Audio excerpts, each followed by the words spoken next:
This episode brought to you by Cafe Imports, Minneapolis-based importers of fine specialty green coffees. Independently owned and operated since 1993, Cafe Imports has been dedicated to decreasing its impact on the earth through renewable energy, carbon neutrality, and by supporting conservational efforts in places where quality coffee is grown and also where quality coffee is consumed. Where does your coffee come from? And by the National Parks of Lake Superior Foundation. As a nonprofit, we rely on support from listeners like you. If you like what you hear, please consider a donation. To learn more and make a gift, visit us at www.gosuperior.org.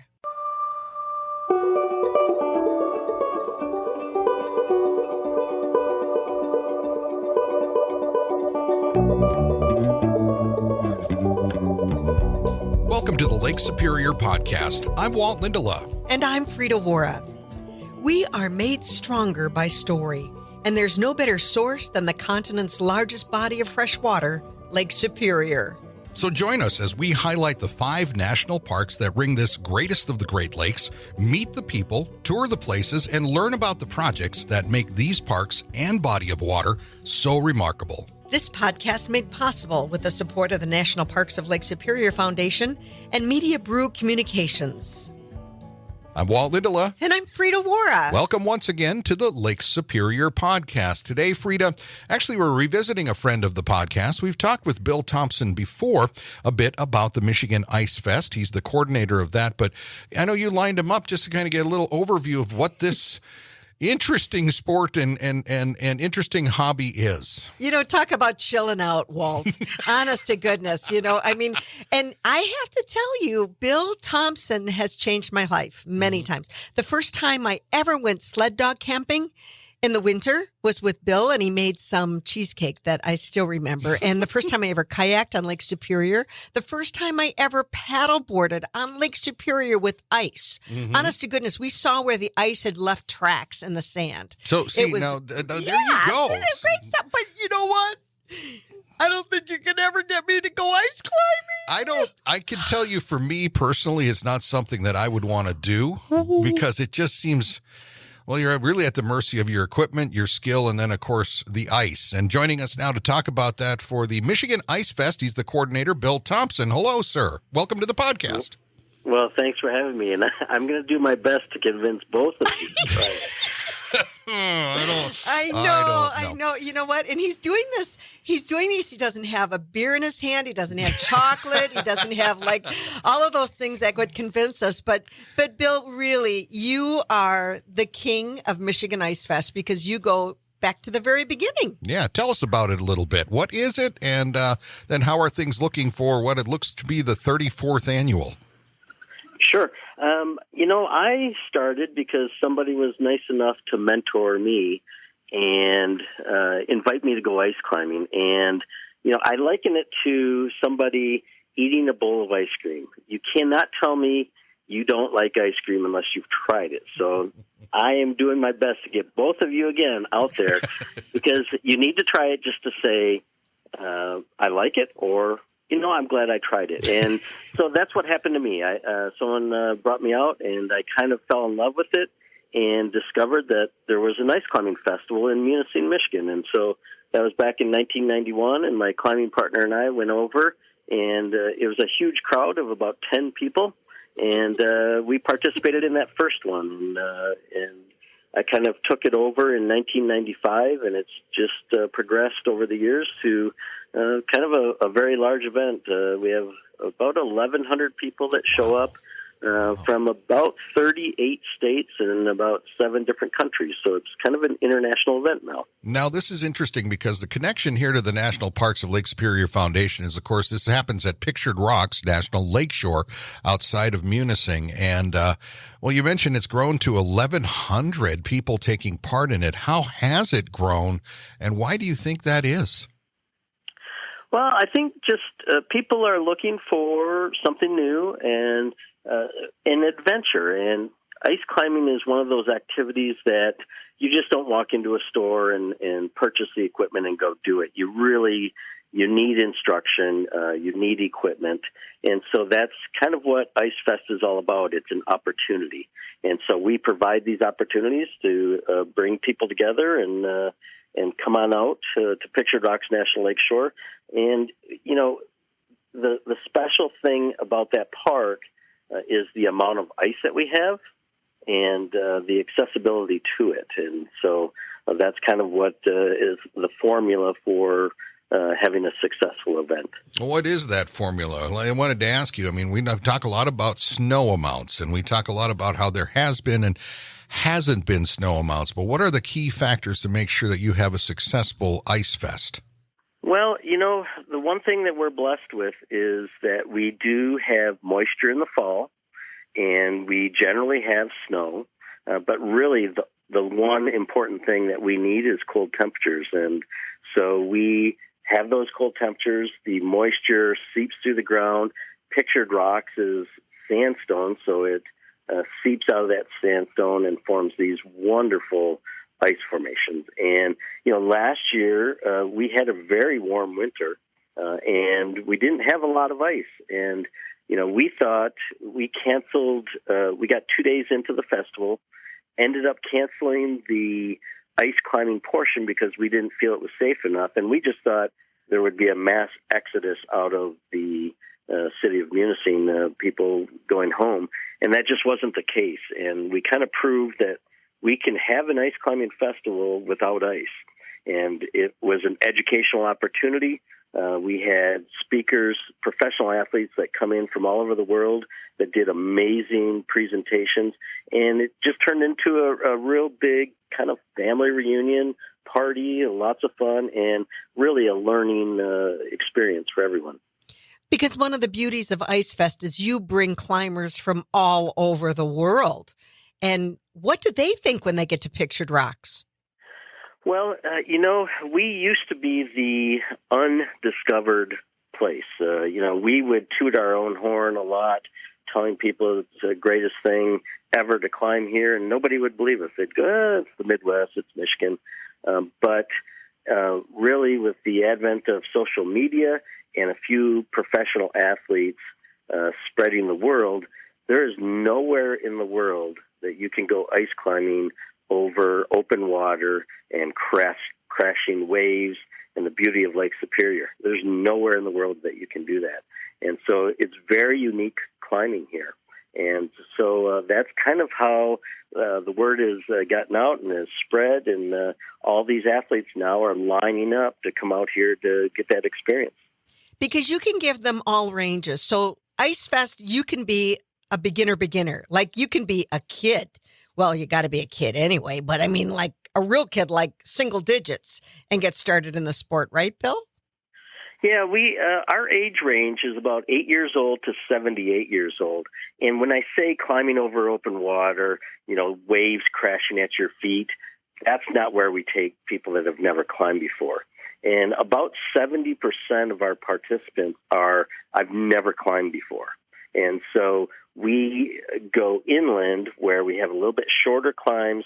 It's a little bit better learning environment so that we can walk you through all the steps to give you success. And so, and then that gives people goals to, climb bigger things and then eventually head out to the lakeshore and climb some of that stuff over the open water.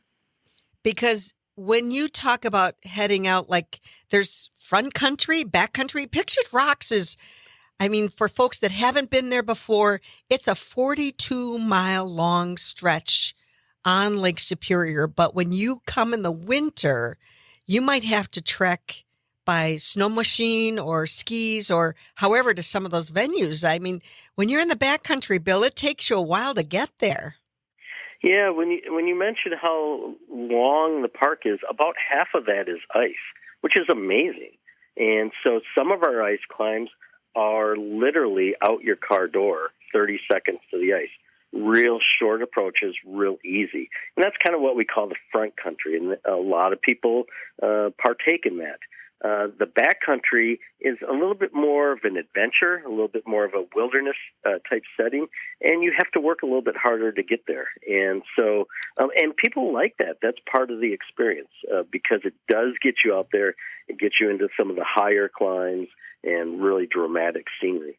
We're talking to Bill Thompson here today on the Lake Superior podcast about ice climbing. He's the coordinator of the Michigan Ice Fest. Happens in Munising. The 34th is coming up for this year. Okay, you talk about it like you want to get us ice climbing. Can you talk me through this? I mean, for somebody that has no idea, it sounds like we're talking about climbing up sheet ice. Explain this. What is really happening? What do you do? Walk me through it if I was to bite the proverbial bullet and try it. Sure. So tonight when you go to our website, Walt, you'll actually sign up and you will have the opportunity to come on over to Munising, and we take it from there. And so we provide all of the equipment. We do have specialized equipment. And then the great thing is we match you up with these professional athletes that Frida was talking about. And so it's not like you're getting anybody off the street. It's kind of like the LeBron James, Steph Curry, and Michael Jordans of the basketball world. That's who we have teaching our classes. And so you're getting top-notch instruction. And so we shuttle you out to the ice climb.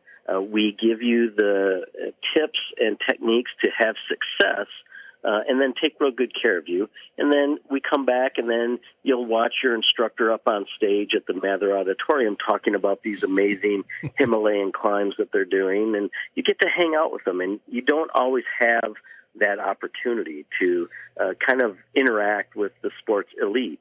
But they're elite because not only are they good climbers, but they're really good people. But Bill, I'm going to jump in right here, and I'm going to say that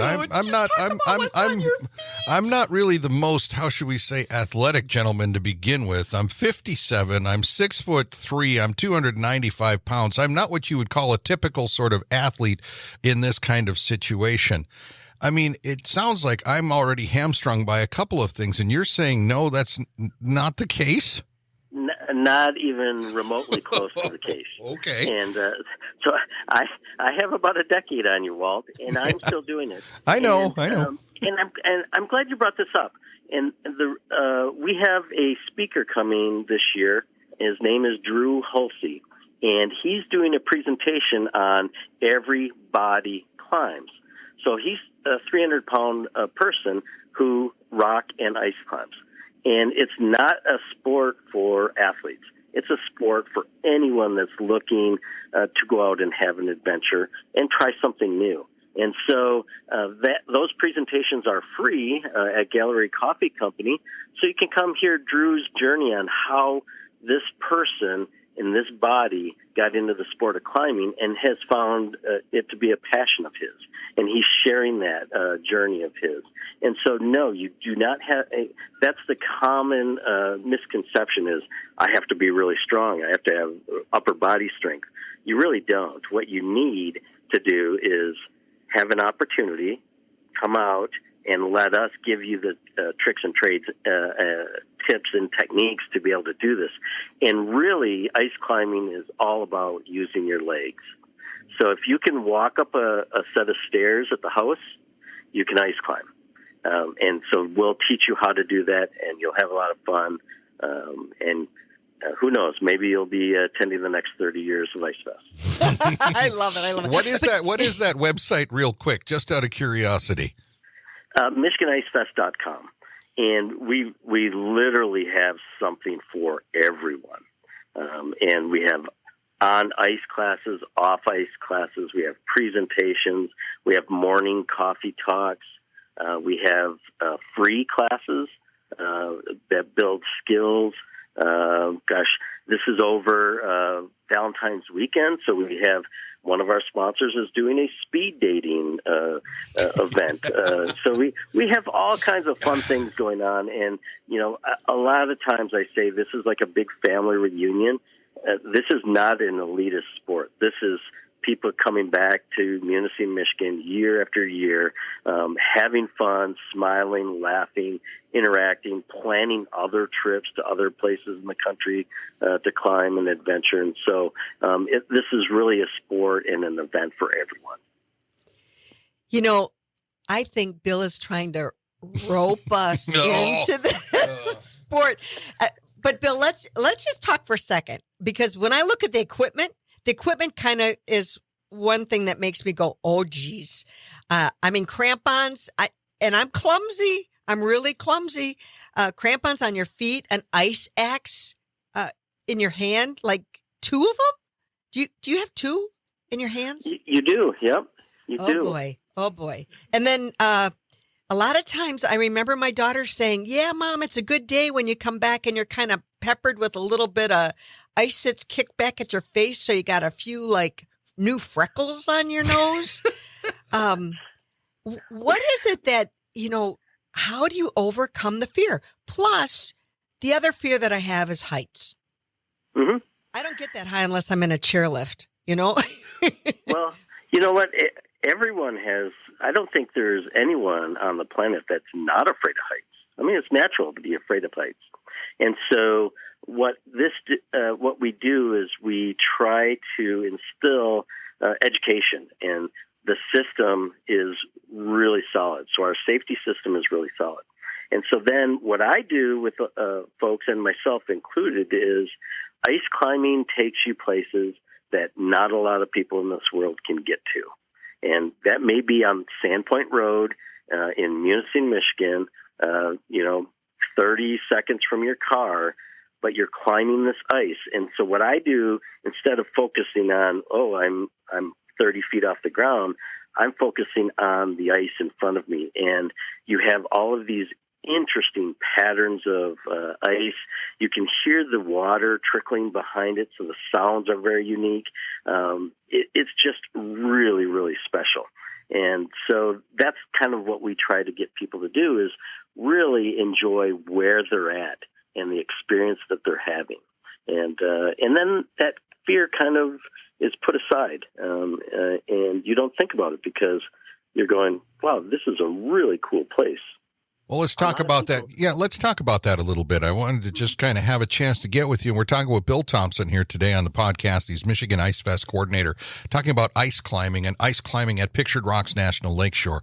You've been doing this for over 30 years, and you've been climbing Pictured Rocks, and you talk about how cool of a place it is. Maybe not 100% people are familiar with it. They can look it up. But is there a place there that you still have to you want to discover, you haven't had a chance to, or have you kind of climbed where you want to climb? What's your personal relationship with Pictured Rocks National Lakeshore?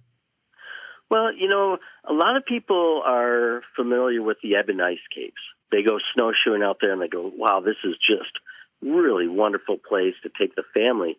Pictured Rocks is Ebb and Ice Caves on steroids. There are ice caves like that everywhere. And then what we're really known for are our pillars.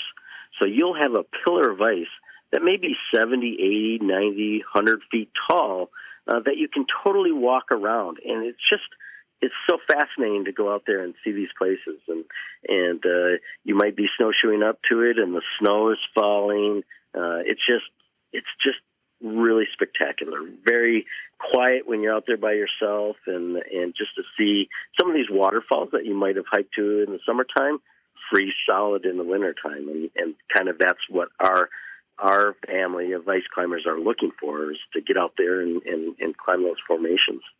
And then there's Grand Island as well, just across the bay.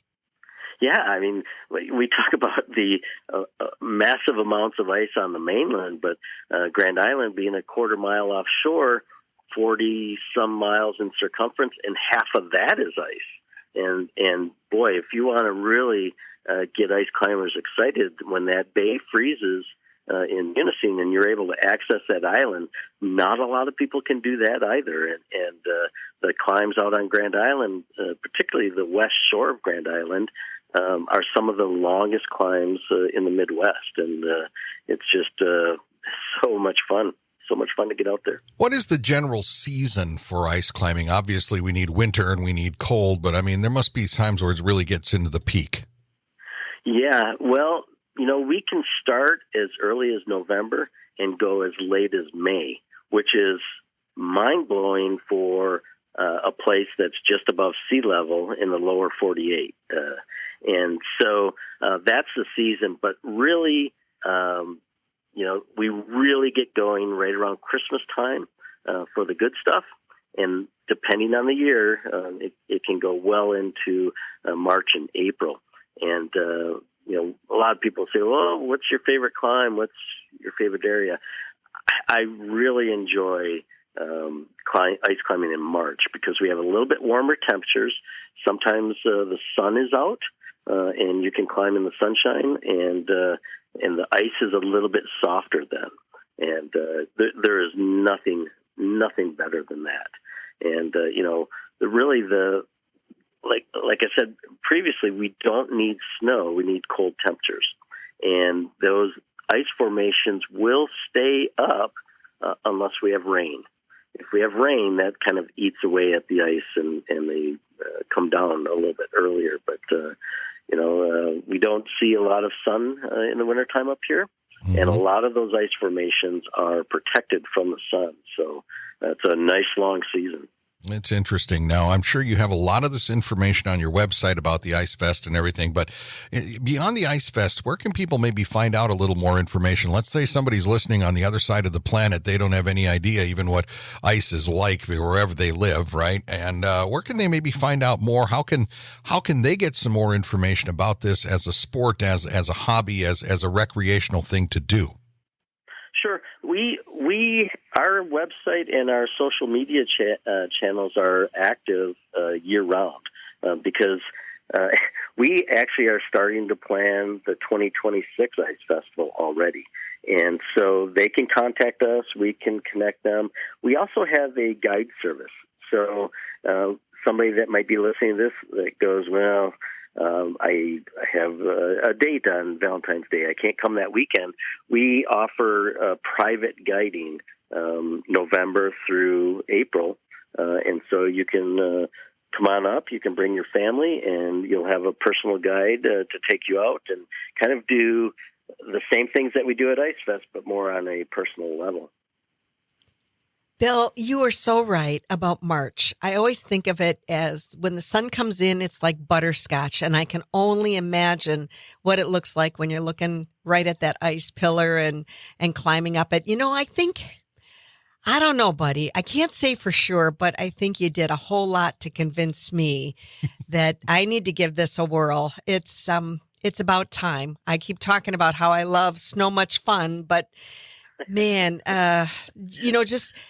and knowing where you are, you're absolutely right. When you love snow, the places you can go, and when you love ice, I know it's really nice. So, man, oh man, it's a good place to be. I know, yeah, right? I know. Yeah, my head is spinning. I keep thinking because I know Sandpoint Road, but I also wonder what that backcountry might be like out there. And even if I wasn't going to be climbing it, I would love to go and watch the people that were and getting back in that areas of the park that are just so magnificent. It's magnificent. Bill, it's interesting because for me talking about it too, it's like I'm a little reluctant, but it sounds like the process that you do is you find a very easy, doable, this is your technique. Here's what you do first. Try this, then maybe a little bit more challenging, and then a little bit more challenging, a little higher up. That's pretty much it, isn't it? It really is. And, I talked about it takes you into special places. You see these ice patterns of snowflakes, the water running behind, but ice climbing has a distinct sound. And when I put my ice climbing stuff away in the spring and then get it back out in the fall, the first time you swing into the ice, it's like, oh my gosh, it's bringing me back home. It just has a unique sound when the ice axe hits the ice and when your crampons stick in the ice as well. And so it just has all the good feels. And so that's kind of what we're trying to share and give folks these opportunities. And Frida, just to kind of expand on that, you want to get into the backcountry, one of our guides, we do ice conditions reports. on our website. So climbers from all over the Midwest tune in and can kind of plan their trips. But this guide sent a photo, and I know you're familiar with Bridal Veil Falls. Oh, yes. And the ice formations on that right now, like and a couple hours ago, are just mind-blowing beautiful. And so you have that water that plummets off the top of Pictured Rocks. And then, as you know, we get a lot of high winds. Well, the water is blown back up. And so you have all of these gargoyle-type bat wings that form at the top. It's mind-blowing what it looks like. And so to give people that type of experience to climb something like that, it's stuff that they've never seen before. It's very, very unique to our area. Bill, you gave me chills. It would take me a really long time to get back there to Bridal Veil Falls. Can you climb that at night? Oh yeah. We love climbing at night. It's once again, just a really unique experience. And you climb by headlamp, and I know it sounds crazy, but when you climb with a headlamp at night, it almost feels warmer because you have that light, and you're really concentrating on your tool placements and your foot placements. And so there is no fear of heights because you can't see how high up you are. It's really beautiful climbing. Yeah, there's no fear of heights because you can't tell how high up you are. Do you realize who we're talking to here? Well, my goodness. All right. Well, Bill, let's give everybody the vital information about how they can find out more about the Ice Fest and all the other things that you have there, because if people are interested, if you're planning already for the next year and the next year and the next year, that means it's going to keep going for a while. People should explore it. How can they find out more? Well, the best thing to do is go to MichiganIceFest.com. You'll spend a lot of time on there. You'll see the photos, remember what we're talking about today. Talks about all the clinics, all the presentations, everything, anything to do with climbing or ice climbing. It's there. And I do want to give people another opportunity that might be listening and go, and they may be in the same seat as you guys, going, I don't know. I would come over, because you can kind of experience the whole thing. You can go to the community center and see all the different vendors that are there with all the different clothing and the gear. You can go to the presentations. Those are open to the public as well. You can hop on our free shuttle, run out to the park, and actually watch people ice climbing. I liken that to watching somebody eat a bowl of ice cream. That's so fun. But you can do it. And then maybe, who knows, you'll sign up and join us the next year. But, it is available for anyone that's listening to come on out and see what we're all about. Bill Thompson, Michigan Ice Fest coordinator, with us on the Lake Superior podcast today. Bill, it's been a pleasure chatting with you, man. Frida's over here just got that big smile on her face. I'm still kind of sitting here going, well, I don't know, but you've certainly made it interesting to talk about. My hands are sweating. I want to go climbing now. I bet you do. Yeah. I bet when you saw those gargoyles out there at Bridal Veil Falls, you're saying to the guys at the shop, I think I need to go do some recon somewhere. Yeah. Bill, thank you much. Thanks for your time this morning. Thanks for joining us. Yeah, we'll see you guys in Munising. Bill Thompson, the coordinator of the Michigan Ice Fest that happens in mid-February in Munising, Michigan. Pictured Rocks National Lakeshore. Frida, I don't know. It's I'm sure there's people listening to this going, they climb up sheets of ice, and well, they do, but Bill did seem to make it sound, and I'm interested, like, as somebody, as I said, I'm a big guy myself, and some big person is going to be speaking about that. I said, that is interesting, because I have a preconception that's probably not right, as you did when we started, but Bill took us on a good journey. Drew Hulsey, that's somebody to definitely go and catch those the speakers that they bring, like he said, they are just world renowned. But more than anything, I'm listening to this again and feeling that Bill Thompson has taken me by the hand more than once. And I have had those fears, as I just said.